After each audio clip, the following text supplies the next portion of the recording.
show you my toys. Hey everybody, this is D Hunter bringing another action figure review. Today we're going to be looking at the DC Collectibles Batman the Animated Series HARDAC figure. This is a variation of Batman who was replaced by a robot in the episode. This HARDAC was a computer, and HARDAC stands for Holographic Analytical Reciprocating Digital AI Computer. It was a very, very large computer that kind of became sentient and decided to replace all important members of the city with robots to sort of control Gotham. This was a robot that was stored away. The original HARDAC was seen in the two-part episode Heart of Steel, but in a later episode called His Silicon Soul, this old robot was in storage, woke up and thought he was actually Bruce Wayne and Batman, went to the Wayne Manor, found Alfred, got injured, did not understand why he looked like a robot, and ended up getting beaten by Batman. So I noticed he comes with an alternate head, a couple different hands, what appears to be Ra's al Ghul's sword. And these figures have been redesigned for this wave. I believe that their legs are structured differently. I look forward to comparing them to older figures. You may notice there are two of these figures in front of you. I got one of them to open and one of them to keep with my complete unopened Batman the Animated Series collection. So with no further ado, let's open this guy up. And then here's this figure in its unopened package compared to all the rest of the figures in this wave. We've got Two-Face, Grey Ghost, HARDAC Batman, and Scarecrow. One thing to note is that every single figure in this wave is from Batman the Animated Series. There are no The New Batman Adventures figures in this wave. And then as you can see here the new wave takes its rightful place in front of my comics with all of my other unopened Batman figures. As you can see above, lots of other animated series figures are actually all stacked behind there. And if you want to take it one step further, way over here, we've got some of the vehicles way up top over there in the corner. Alright, well now we got this figure out of the package. Here he is with his accessories laid out. Like I said before, it comes with a sword. What looks like it could have been a Ra's al Ghul sword, but it's just, I think, a generic sword from Batman's weaponry in the Batcave, as well as a completely robotic head, and two alternate hands that have laser beams that come out of the fingertips. Now, I got my figure from DCBService.com. I believe he was $19 each, which is 33% off the suggested retail price. The only caveat to that is you have to order it way, way, way ahead of time. So before we look at the accessories, let's check out the figure itself. This is a new design. I see the legs have been completely revamped. He's got double jointed knees. I'm really curious to see how he fits in with the older figures. He has a very Terminator look to him. Of course, he's got his face halfway ripped off with the skin. He's got his innards exposed. I think it overall looks really, really cool. Like in the bright bat symbol, like in the sort of flesh mask pulled over his head with the cowl around it. Looking pretty cool, if I may say so.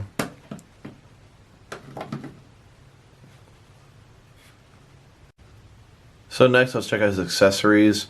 Before we look at the actual accessories, let's check out the little pamphlets that he came with. The first one here can fold open, Batman the Animated Series, Batman New Adventures. Kind of like a little catalog showing some of the other things they have to offer. We've got the Joker accessory set, Harley Quinn accessory set, some previous animated figures, and then the current wave right here. Since on the back of the package of these figures, there is no checklist, it's just plain blank Batman.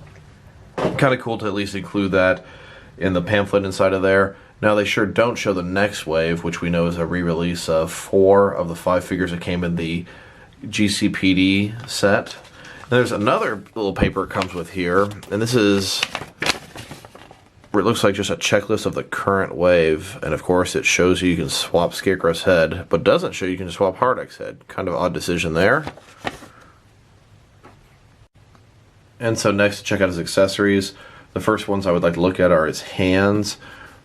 You can see here he's got a little gun looking thing, like the tip of his finger came up. In the episode, it actually shot lasers, just like most of HARDAC items did. Looking pretty cool. He does have both a right and a left one of these. And as you can see here he is using both of his sort of weaponized hands. You can see sticking out here at the front. Looking pretty cool. Almost looks like he's holding a little weapon, but it's just his index finger, which is kind of cool in itself. Nice little accessory there. And I definitely want to point out that when swapping the hands, DCC has definitely stepped up their game for quality control in these figures. It doesn't feel like it's going to break. I've had a lot of breakage issues with pegs on their hands. It felt very good, very easy. Just pull, twist a little bit, it came right out, felt smooth, and it also feels sturdy in there, not loose. Next, let's look at his sword. This is a sword that was in the Batcave, and somebody pulled it out of a glass case filled with assorted different weapons. I said earlier it looked like Ra's al Ghul's sword because to me, this was what I picture the Ra's al Ghul, shirtless Ra's al Ghul and shirtless Bruce Wayne from the Demon's Quest two-parter as they're fighting over the Lazarus Pit. This is the kind of sword that I remember them using. Here it is compared to a DC Universe Classics Ra's al Ghul sword. Ever so slightly a similar kind of a design. And then as you can see here is this robotic Batman holding this sword. With these hands that he has, he can hold in either one of them. Looks pretty good, pretty nice.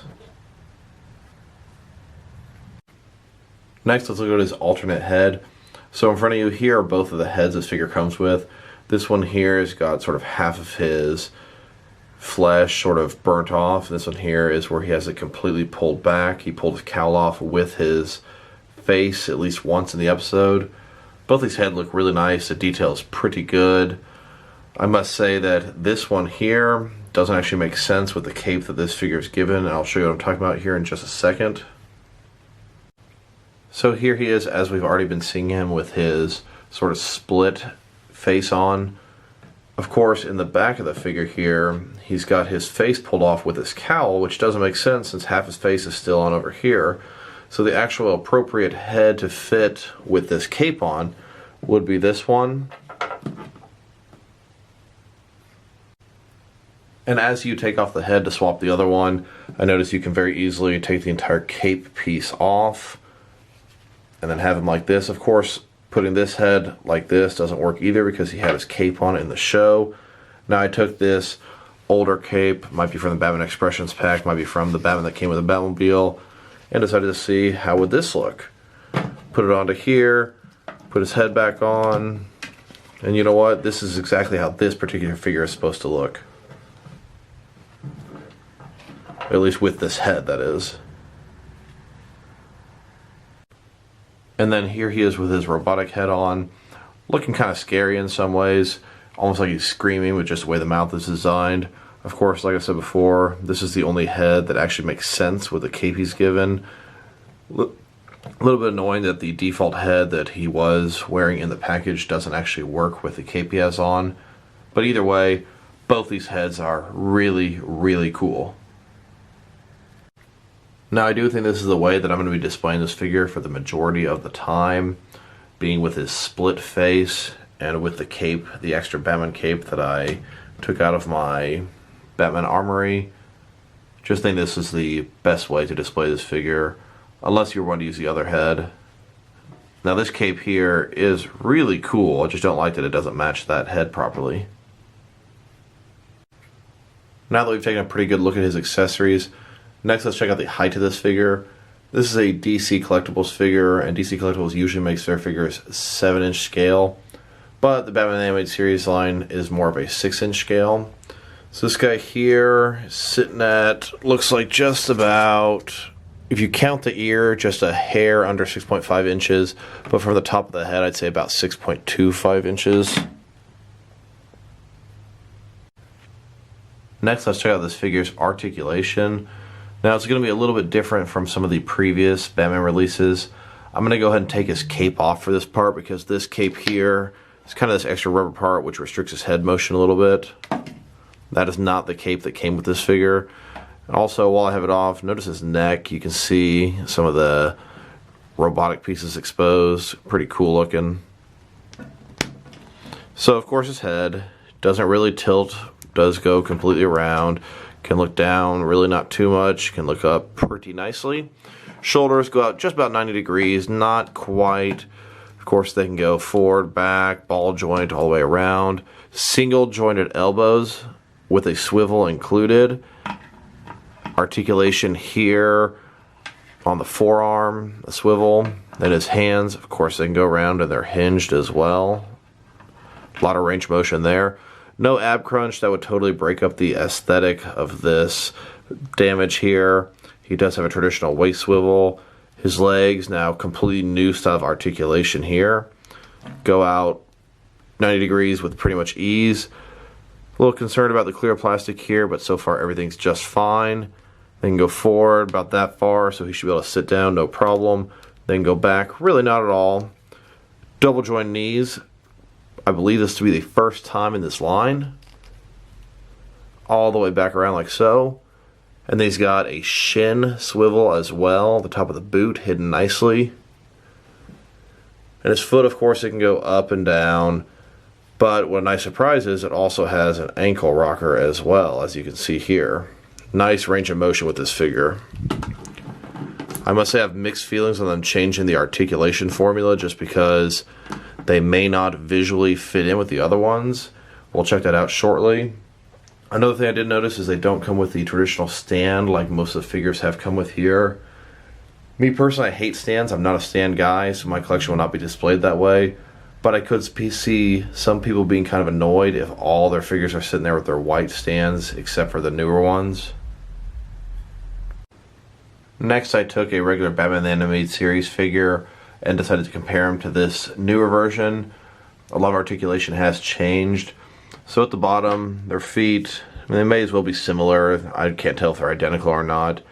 But then his leg, it has no shin swivel here. His knees are single jointed. The way his legs come out, you can see completely different style of articulation. They do go up, forward, back the same way, but this one here looks better in my opinion. My only sort of issue is that it's not consistent with what came before. Then absolutely no ab crunch. Yes, a waist swivel. Single joint elbows with the swivel, very similar there.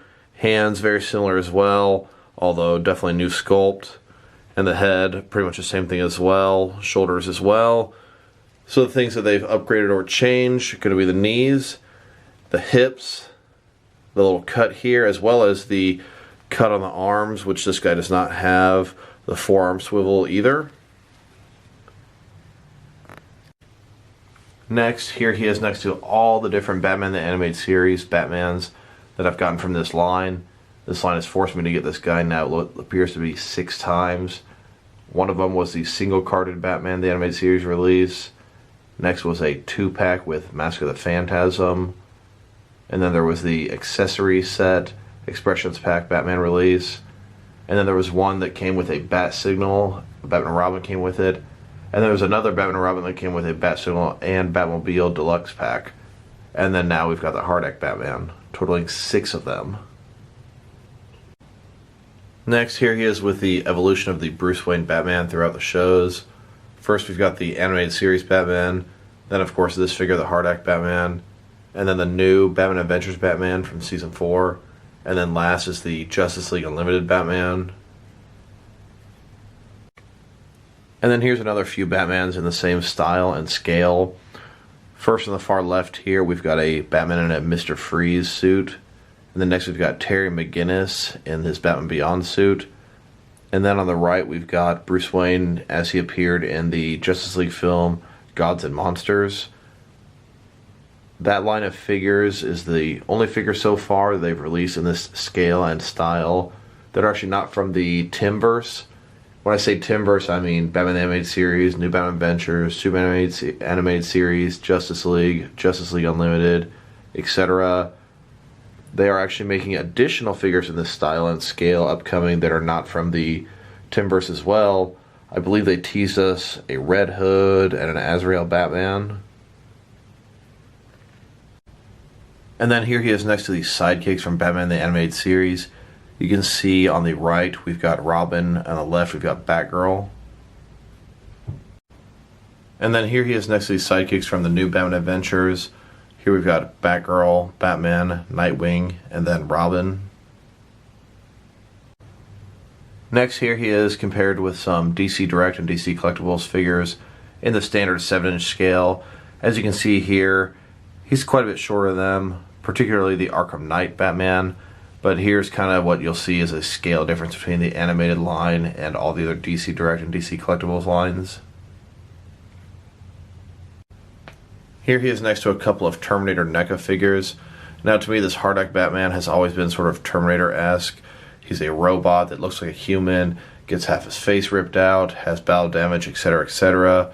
You can see here, kind of similar effect going on with both these guys here. And then, if you look here, kind of similar effect with both these guys here as far as the damage on their chests. All in all, I'm going to say it's a pretty solid figure. I think it's a very clever variation of Batman. It does technically get you a new character, being the HARDAC replacement. Pretty cool. I love his battle damage. I love his face. I like the little flappy cowl and skin hanging off the back. I like his innards sticking out. I really like this episode itself, so it's a pretty cool figure. I must say that I much prefer the 7-inch full-size scale versus a 6-inch Batman animated scale. Plus, they've made me get a ton of variations of this Batman already. Although this one is very special and it's kind of a new character. If I were to rate this figure, I'd probably give it a 6 out of 10. It is nice for what it is, although I much prefer the taller scale. This is D Hunter. Thank you for watching this video. If you liked the video, press like below. If you have anything you want to say about the video, add it to the comments. If you want to see additional action figure reviews from me, press subscribe. Once again, this is D Hunter. Thank you for watching this video, and I'll talk to you guys real soon.